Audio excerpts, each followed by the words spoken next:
Now, in addition to the leaks that showed that the DNC was less than impartial during the Democratic primary between Bernie Sanders and Hillary Clinton, these emails also give us a glimpse into what being a big donor to the Democratic Party actually gets you. Now, the New York Times actually had a fascinating article about this, and look, I want to share it, and I kind of want to break it down. Now, we know already that Washington is, and politics in general, is pretty transactional. You do something for me, maybe you campaign on my behalf, I do something for you, maybe help you raise money. And usually, that's kind of what it always involves, money of some sort. Now, what does that actually get you? Well, the New York Times explains. First, they start out with what's in these emails. Now, the leaked cash includes thousands of emails exchanged by Democratic officials and party fundraisers, revealing in rarely seen detail the elaborate, ingratiating, and often bluntly transactional exchanges necessary to harvest hundreds of millions of dollars from the party's wealthy donor class. The emails capture a world where seating charts are arranged with dollar totals in mind, where a White House celebration of gay pride is a thinly disguised occasion for rewarding wealthy donors, and where physical proximity to the president is the most precious of currencies. Some flowery writing there. Now, some messages suggest efforts by donors to gain access to prominent Democratic officials on behalf of clients. Now, the example they give is a man named Lester Coney, who's an executive at a Chicago-based financial firm who emailed a party finance staff member seeking contact with someone who had, quote, clout within the administration. Mr. Coney appeared to be referring to Governor Mark Dayton, who is the, of course, governor of Minnesota. In his message, he said, I have a very important client friend, needed access with someone within the administration, so I promised him I would investigate. Mr. Coney told the Times that he did not end up speaking to anyone in Minnesota about the query, which he said had been routine. He said that he had sought the contact for a friend's client, whom he declined to name. So basically, what you have is a donor asking Democratic officials to get them in touch with somebody with clout on behalf of a client. Now, the client is most likely, in my guess, would be someone who's got a business interest, because that's what it really comes down to. Doing a favor for a friend who just happens to have a business interest. And the thing is, that's pretty much the norm. Then he comes out and admits it. Yeah, that's normal. My friend asked me to get in touch with somebody with power. I'm a donor. I've got that access. So of course I'm going to ask for a favor. Well, that's essentially human nature.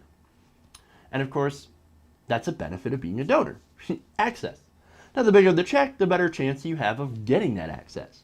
Now, it's not always guaranteed, like in this case, but large donors stand a far better chance of getting a meeting with somebody like even Governor Mark Dayton than you or I do. So that's the issue. Now, what else do you get? Well, apparently many of these emails revolved around donors' efforts to qualify for something called a top package at the convention. Now, the convention that's happening, it actually started yesterday. Now, donors, according to a promotional brochure obtained by the Times, donors who raise $1.25 million for the party, wow, or who give $467,000 are entitled to priority booking in a top hotel, nightly access to V.I.P lounges, and an executive roundtable and campaign briefing with high-level Democratic officials.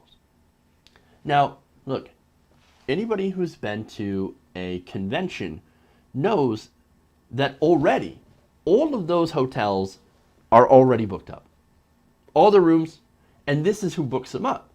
You buy a convention package by raising money for Democratic donor or the Democratic Party, or you become a donor to the Democratic Party. Well, immediately you get one of these fancy rooms. Everyone else is kind of SOL. That's kind of how that works. Now, for some donors, however, getting a fancy hotel room's not quite enough. In fact, some actually wanted President Obama there. In an exchange in May, committee finance staff members debated how to preserve a $350,000 fundraiser to be hosted by Carol Goldberg, who is an artist, and her husband, Hank Goldberg, who is a real estate executive. The Goldbergs had been eager to host Mr. Obama at their home in Chevy Chase, Maryland, but after White House officials concluded that the extra drive was not a good use of Mr. Obama's time, aides discussed proposing to the family that they could instead host with other donors at an event at the Jefferson Hotel, which is a luxury establishment that's actually pretty near the White House. Another staffer, given the task of letting the Goldbergs down, knew they would be disappointed. Quote, "I think the excitement of hosting at home was a big factor," he wrote. Now, at the end, of course, that fundraiser didn't happen. Well, if Obama's not going to come, then we're not going to have a fundraiser. What's the point? We're not going to give you money to have you not show up. That's how it works. Now, of course, if you're somebody who believed in Obama, why not hold the fundraiser anyway? That's my question. Well, it's because it's not really about whether or not you believe in someone. It's about status. It's essentially, in my opinion, keeping up with the Joneses, but with like billions of dollars. Now, there's more. In some cases, the party offered donors the chance to join something called a roundtable, meetings for major givers disguised as high-minded discussions of national economic and social policy, where wealthy givers are treated as savants and sages. Well, it's no wonder the average politician has no idea how real America outside of the Washington bubble actually operates, how regular people live, how regular people deal with taxes and regulations and just living day-to-day life. And it's no wonder that they don't represent us. It's not because they're all bad people. They just don't have a clue.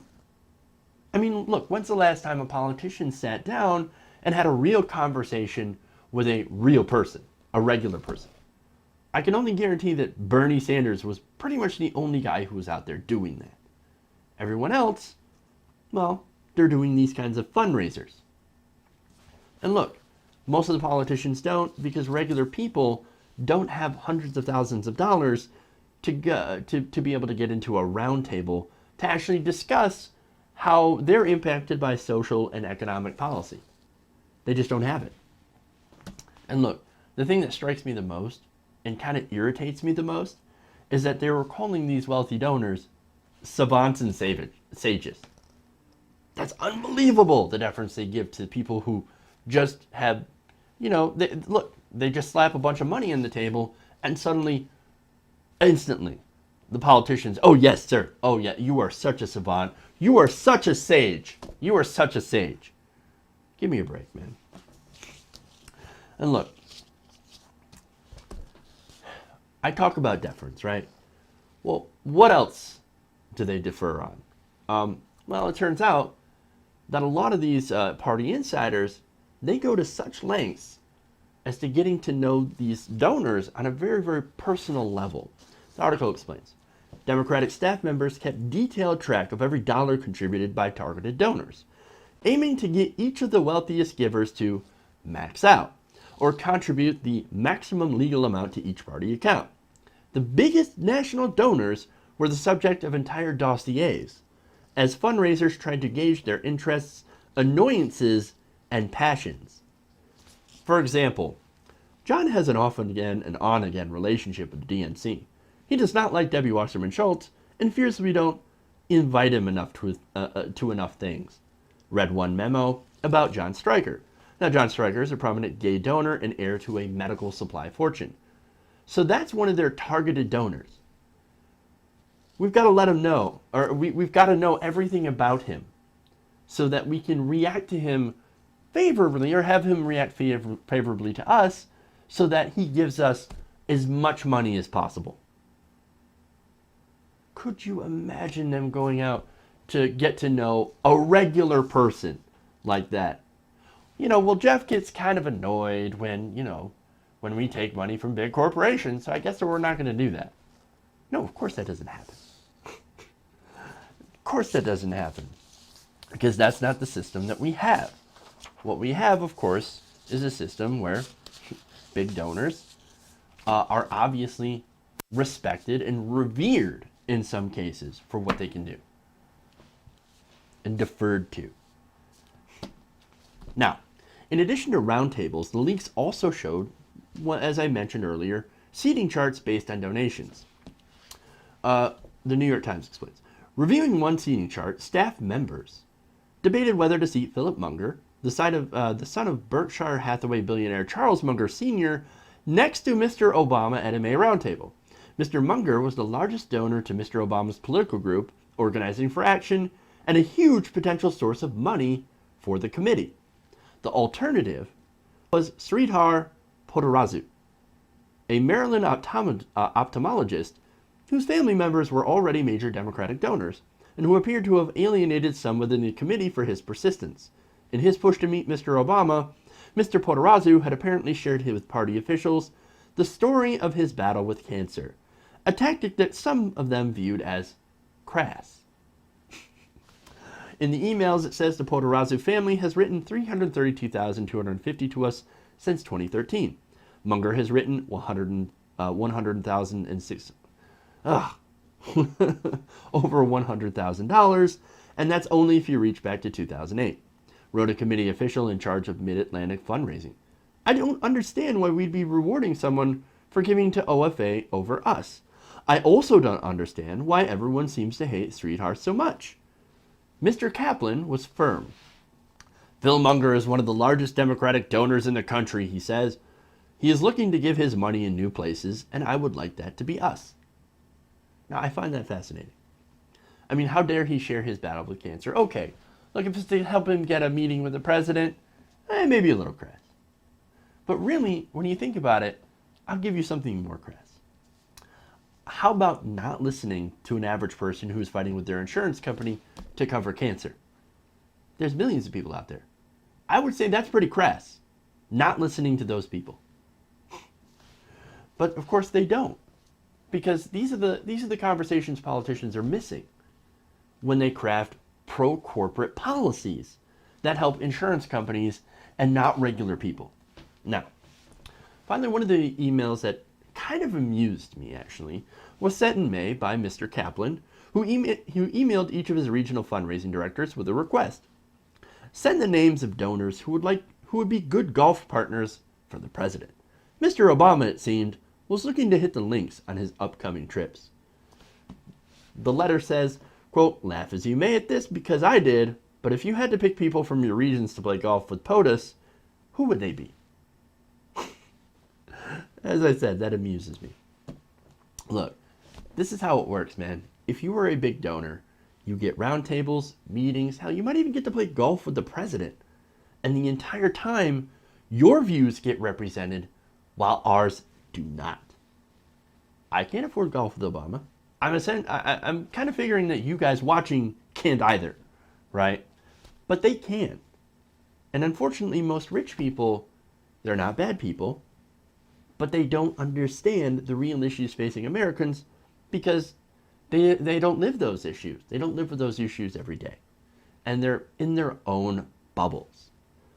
And look, that's why people flock to Bernie Sanders and are turned off by Hillary Clinton, who is seen as just another wealthy insider who doesn't understand the people.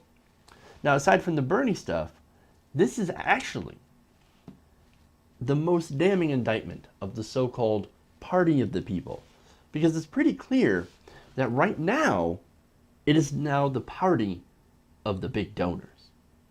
And this is why we've got to get the money out of politics. All of it.